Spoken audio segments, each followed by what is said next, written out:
Hey everyone! We need to talk about something that crosses a serious line.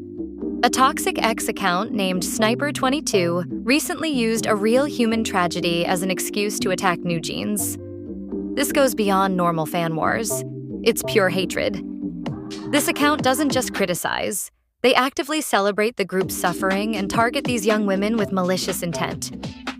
At a time of public mourning for the tragic death of a 14-year-old girl, the account Sniper22 chose to weaponize this devastating situation to attack NewJeans by tweeting a malicious post connecting the group to the incident.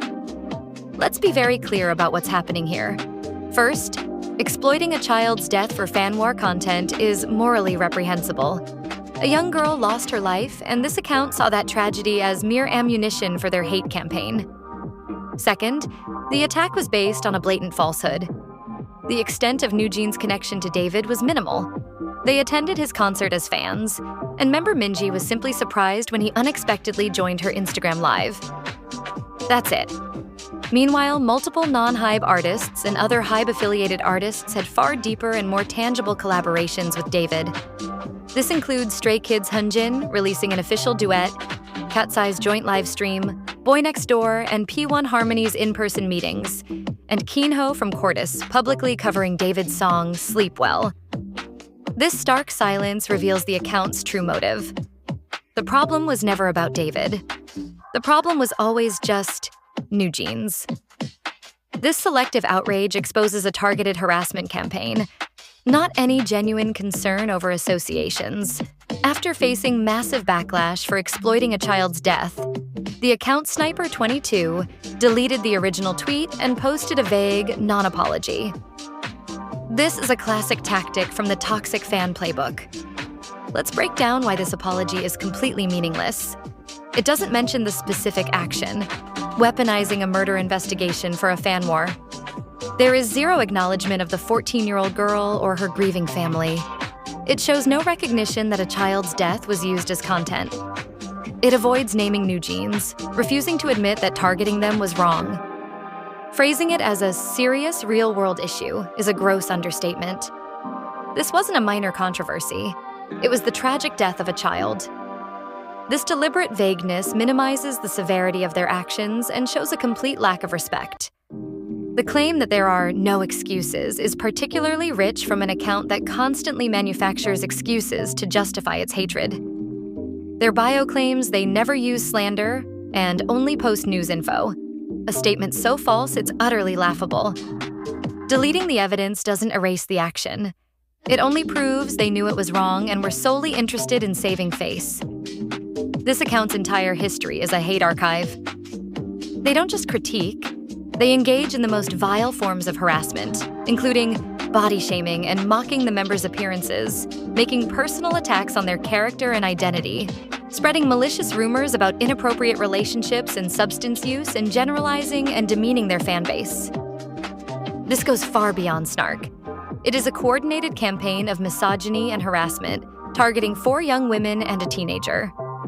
The toxic behavior of accounts like Sniper22 is not isolated, but thrives within a broader ecosystem that enables and amplifies such actions.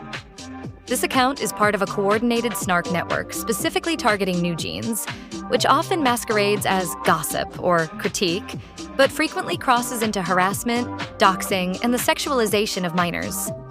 A notable aspect of this targeted hate is its selectivity. Other HYBE-affiliated groups, such as iLit and LE SSERAFIM, do not face nearly the same level of dedicated Snark subreddits or hate accounts. This disparity suggests that NewJeans' willingness to challenge HYBE's authority, such as through their legal battles and advocacy for better treatment, has made them a primary target for coordinated retaliation.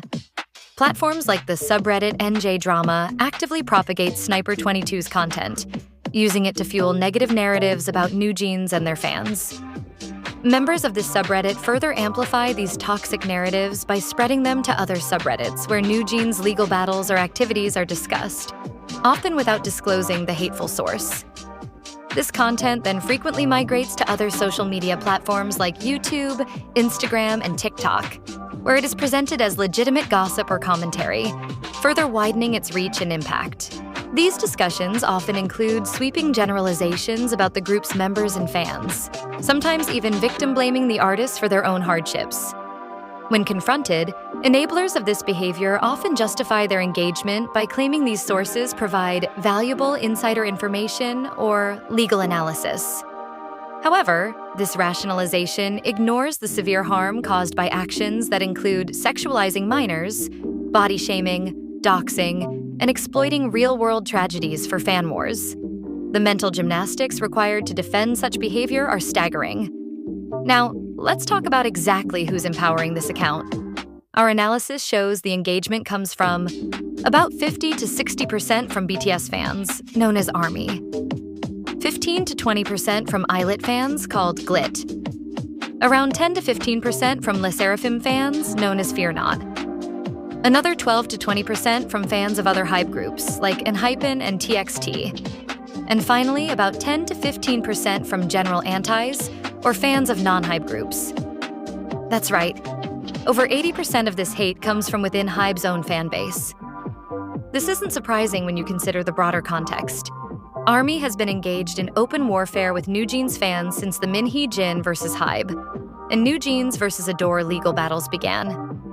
This has created a situation where many ARMY members see attacking NewJeans as somehow defending BTS, despite the fact that BTS members have never endorsed this behavior and would likely condemn it.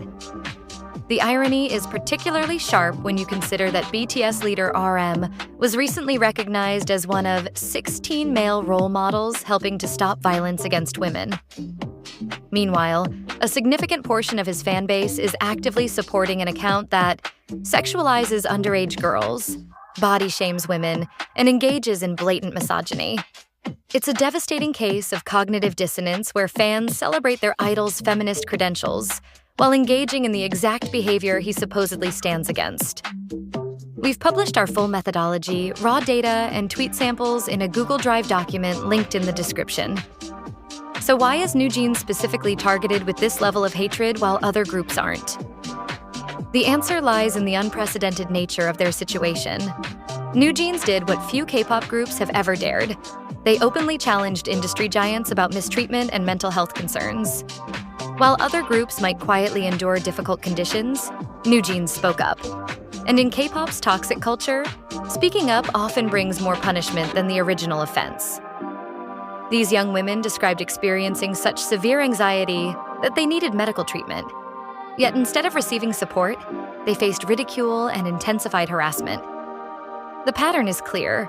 When women, especially young women, speak out against mistreatment, they're often punished twice.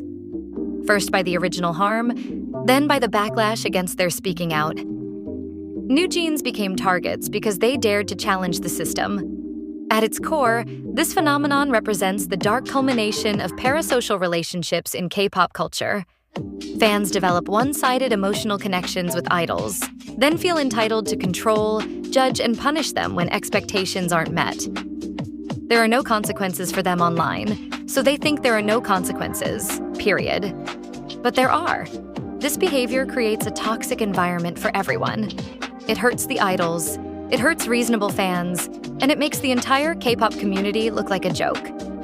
So, what do you think? Is this the lowest fan wars have gone, or is there still further to fall? I'd love to hear your thoughts in the comments below. Thanks for watching, and remember, it's possible to support your favorites without tearing others down.